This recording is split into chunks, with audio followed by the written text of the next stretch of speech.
Oeste com Elas entrevista agora o pastor Silas Malafaia, aliado do ex-presidente Jair Bolsonaro. Malafaia, bom dia, bem-vindo ao Oeste com Elas. Legal nos atender, viu? Bom dia, prazer e alegria estar com vocês. Precisamos manter, né, esse prazer e essa alegria, apesar dos nossos noticiários, né, do que a gente vem acompanhando no Brasil. Começo perguntando, Malafaia, o senhor foi incluído, então, em inquérito que investiga Jair e Eduardo Bolsonaro. Por que exatamente e como o senhor pretende se defender? Bem, se eu fui incluído no inquérito, eu ainda não sei, mas que eu estou sendo investigado, eu tenho certeza. Porque vocês sabem que a Globo News é a imprensa oficial de Alexandre de Moraes, da Polícia Federal, eles sabem na frente de todo mundo.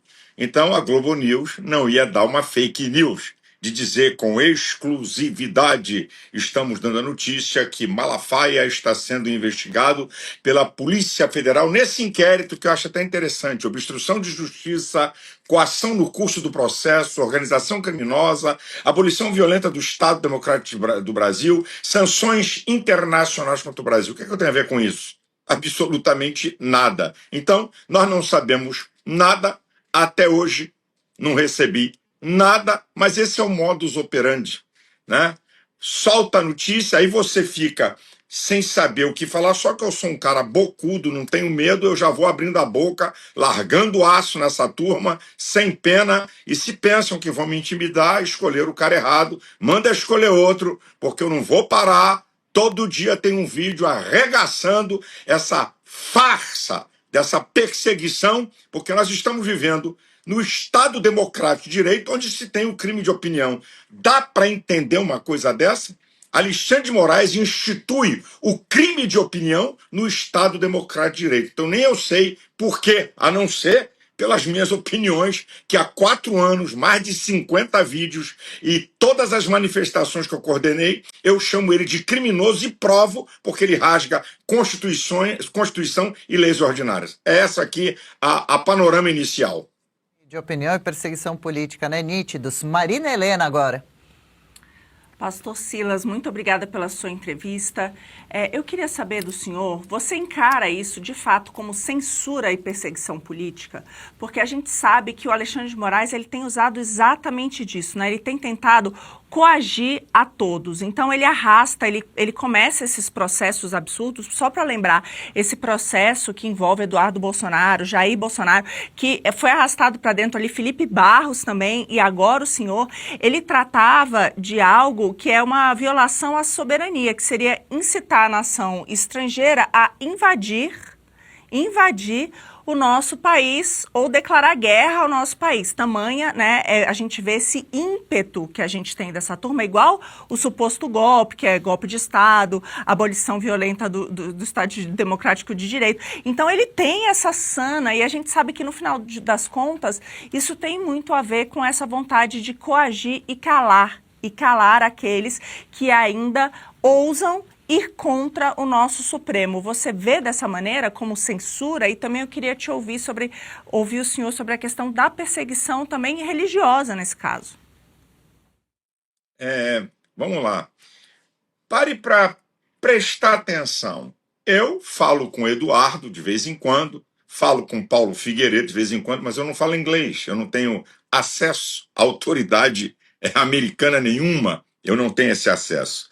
Mas se você pegar a história, você vai ver que todos os regimes antidemocráticos, todos eles, do nazismo de Hitler, ao comunismo da União Soviética, ao comunismo agora da Coreia, de Cuba e da China, que prende religiosos, tá? Persegue. Esse é um modus operandi de ditaduras, né? Como a Guatemala. Ditaduras que querem calar qualquer um que tenha uma certa influência e que se posiciona. Só que eu acho que ele não deu nem tiro na cabeça, ele deu um tiro de bazuca, porque eu não sou unanimidade no mundo evangélico. Eu também acho que a unanimidade é burra. Nem todo mundo gosta das minhas posições, nem todo mundo concorda com o que eu falo. Eu acho isso muito bacana, porque aí é que está a grandeza do Estado Democrático de Direito, a liberdade de se expressar, por mais esdrúxula que seja a sua opinião, você tem direito de manifestar. E se você exceder a sua opinião, você tem Código Penal, injúria, calúnia e difamação. Agora, o que não pode é antecipadamente alguém determinar o que eu posso ou não falar. Isso é ditadura de opinião. Então, é o que Alexandre de Moraes quer determinar o que nós podemos ou não falar. E, para todo mundo falar uma mesma coisa, chama-se a ditadura do falso consenso. É um engano e uma mentira. E uma outra coisa, Estado democrático de direito não tem tutores, não tem patronos. É o povo, é a sociedade em geral e a Constituição.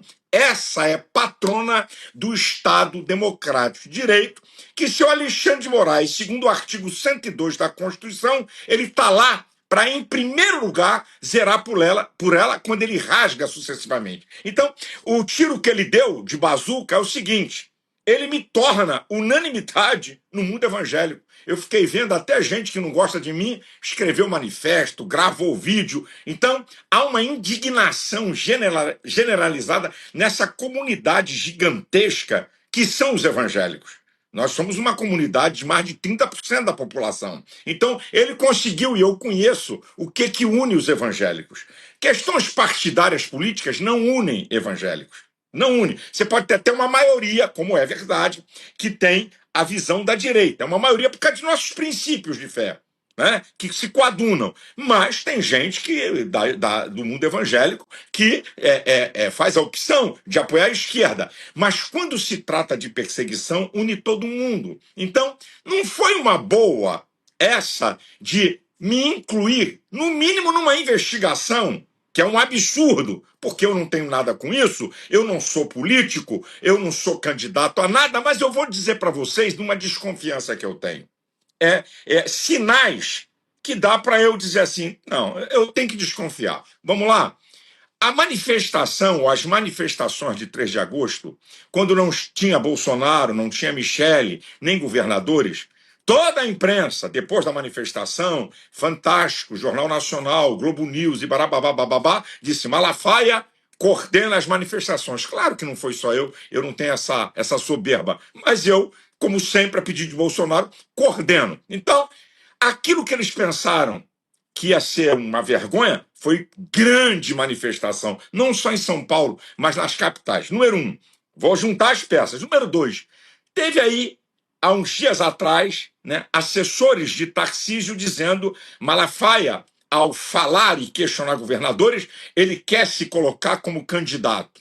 Então, uma segunda opção. O amicíssimo de Alexandre de Moraes e membros do STF, Ciro Nogueira, que eu larguei o aço em cima dele, porque ele não quis assinar o pedido de impeachment de Alexandre de Moraes, e a pesquisa que saiu agora há 2, 3 dias mostra ele em 3º lugar para o Senado. Então, se eu juntar essas peças, o mundo político é engraçado, né? Ele pensa que todo mundo age conforme o pensamento político. Então, vamos lá, minha conjectura, por favor. Vamos pendurar esse cara aqui num gancho, porque se esse cara tiver alguma intenção de se candidatar, a gente pendura e bota ele de maneira impossível, né? Inviabiliza uma candidatura dele. Só que, gente, eu tenho que rir. Eu não sou candidato a coisa nenhuma. Eu sou apenas uma voz, uma influência de um grande segmento que são os evangélicos. É isso aí. Eu já tentei. Ou aquela. Todo ditador tem que calar seus opositores. Porque há 4 anos eu faço a mesma coisa. Então por que só agora? Eu tenho que juntar essas peças e dar essa resposta como hipóteses. Pastor Silas Malafaia, pergunta agora do doutor André Marcília. Como vai, pastor? Bom dia e bem-vindo ao programa Acho Com Elas. A minha questão, pastor, é a seguinte: o senhor falou do gancho, né, uma possível candidatura.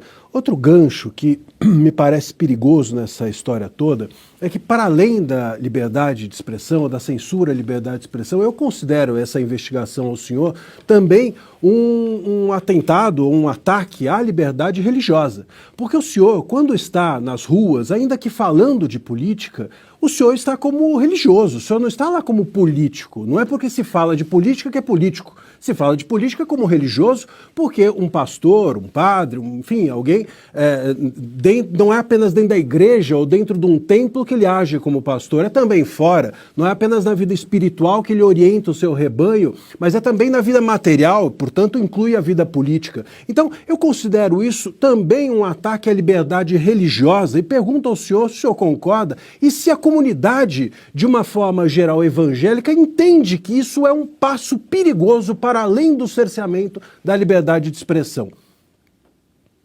Você falou uma coisa aí bem certa. A comunidade evangélica, em sua grande parte, está interpretando como uma perseguição religiosa.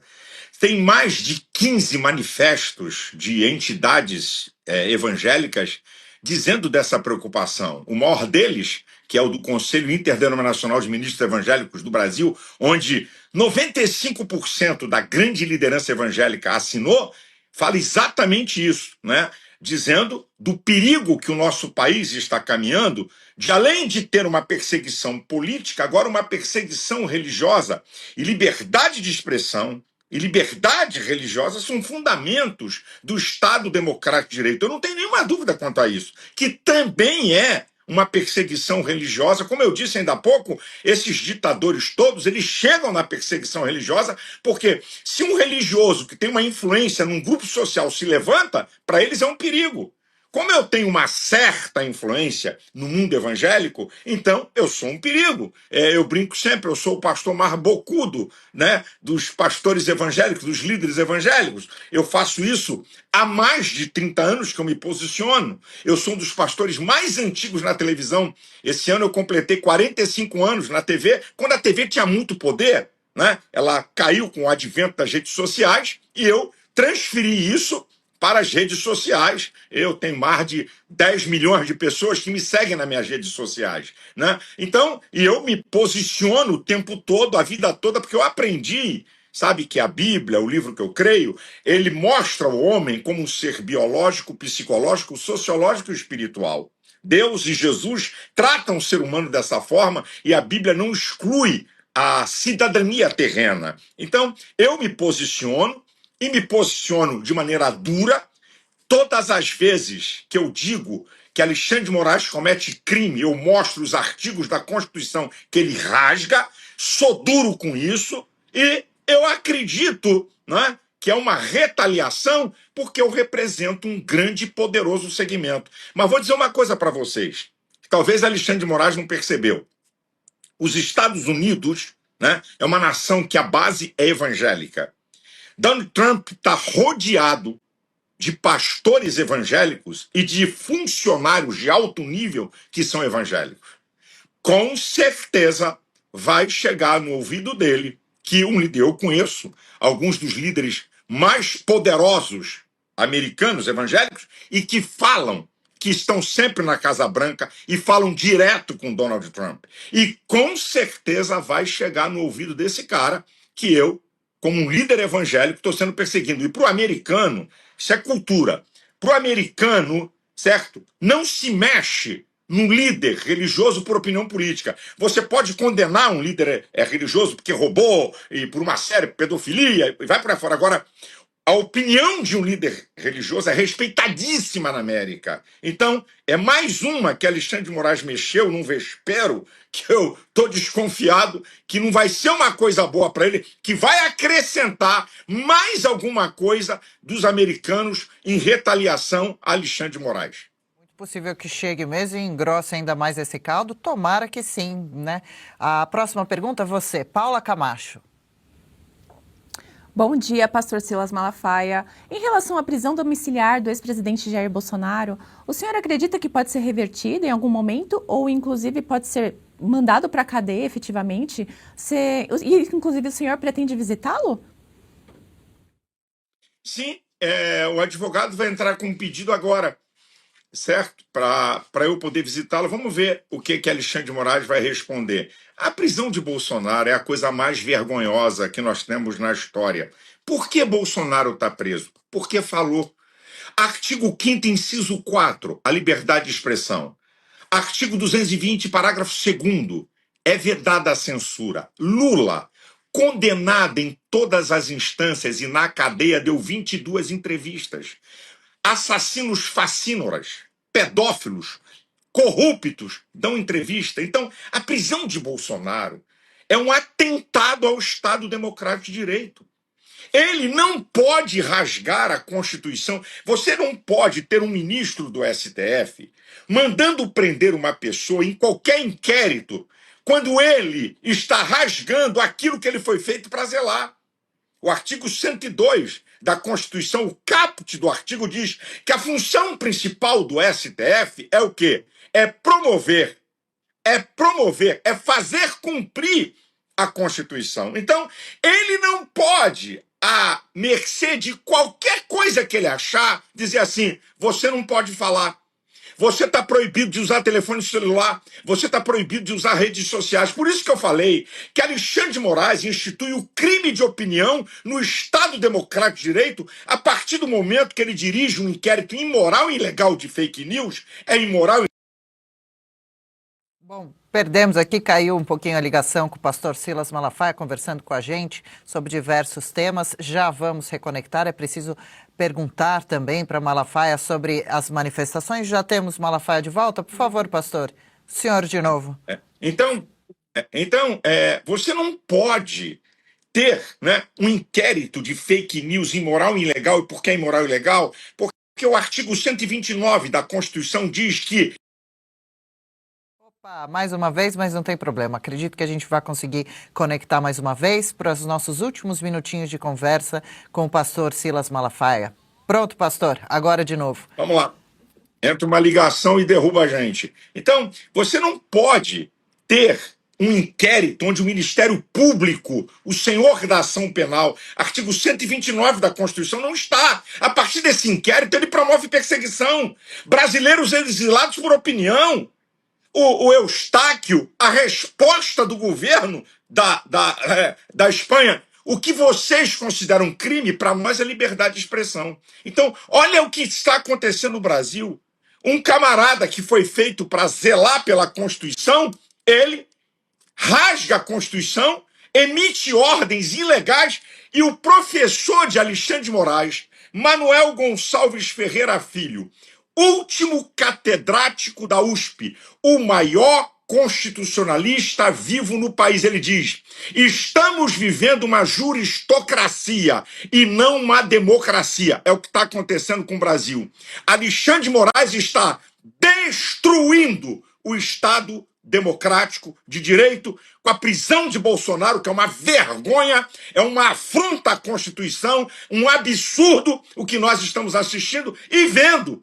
O Senado e a Câmara calados e assistindo essa patifaria e essa safadeza dessa ilegalidade.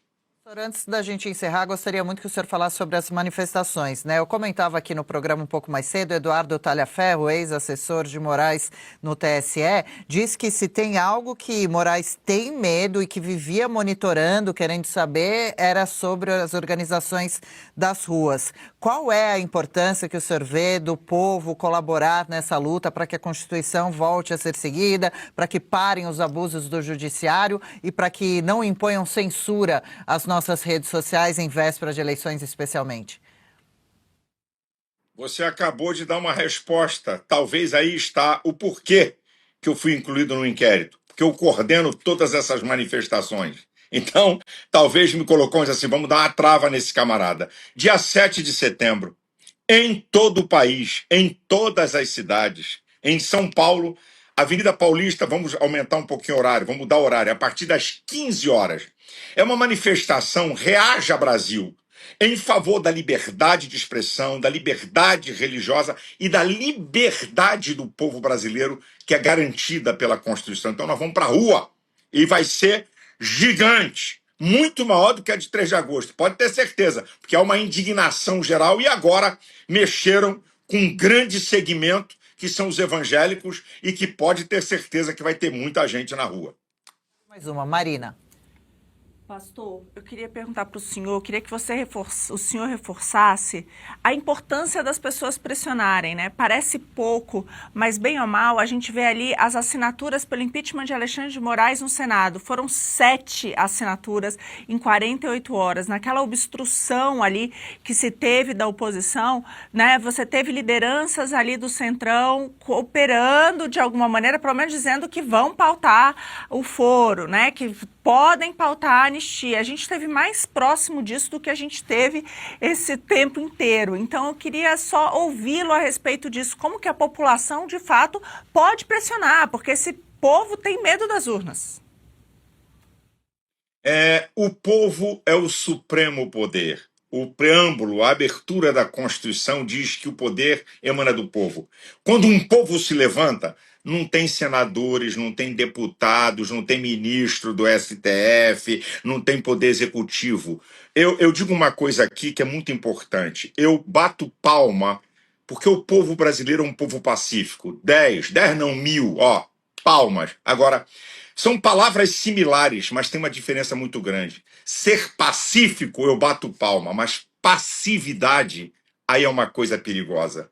Que é o povo aceitar, sabe, as maiores aberrações e ficar quieto. Não é comigo, eu não estou nem aí. Então, a importância do povo na rua, que é um recado para o poder executivo, para o poder legislativo e para o poder judiciário. Aí é que está. O que nós estamos fazendo não é por causa de agora.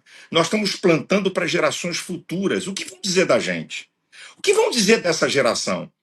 Que um ministro que está destruindo a democracia e levando o Brasil a ter sanções muito piores do que essa, o povo se acovardou? Teve jeito com medo? Tem gente com medo, calado? Eu não tenho medo de Alexandre de Moraes. Pode me retaliar, pode mandar me prender, não vai me intimidar.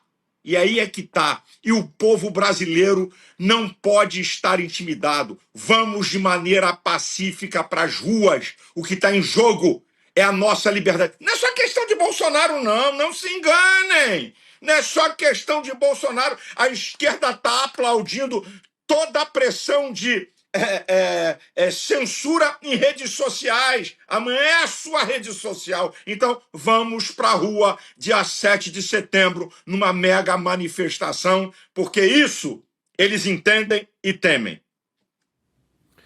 Pastor, acho que o senhor acabou de dar um recado ao Moraes ou ao STF, que está dando recados ao senhor, sem dúvida alguma, incluindo nessa investigação. Eu quero que o senhor deixasse, para o final, um recado às pessoas comuns que também se sentem amedrontados, ou que, enfim, veem esse estado caótico de coisas do Brasil e às vezes tem receio até de ir às ruas, ou receio de se manifestar, ou receio, enfim, acabam se autocensurando, que é a pior de todas as censuras, porque é aquela que a própria pessoa faz com ela mesma. Que recado que o senhor daria a quem hoje está com medo? Bem, preste atenção, é uma análise muito simples e fácil. Pare para pensar, eu não vou há 20 anos atrás, não precisa disso não. Vamos lá? 5, 6 anos atrás, eu vou até aí. Quem tinha medo de falar? Ninguém. As pessoas eram livres. Então você que está me acompanhando, porque hoje as pessoas estão com medo de falar.